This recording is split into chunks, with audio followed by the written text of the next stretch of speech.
Hello everybody and welcome. In this video I'm going to answer the question why is Google Photos taking up space on your phone.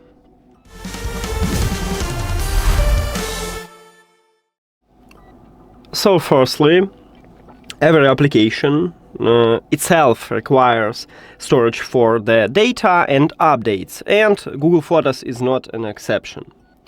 Then, if you enable backup, so right here we have backup.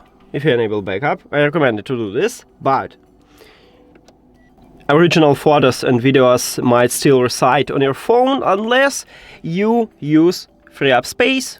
So you need to click at the profile icon, free up space, and it will remove photos and videos from your device, not from Google Photos. Right here I can remove 14 items. Also, to free up space, we can clear the cache, but we can do this only on Android. On the iPhone, you need to reinstall the application, so you need to remove it and then go to App Store and install it. But on Android, we can clear the cache, so we need to go to Settings, Apps.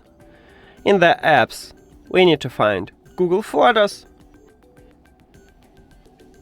then Storage and Cache, and clear the cache. And that's it! Thank you for watching this video. If you found it helpful, please consider subscribing to the channel and leave a like on the video. See you later!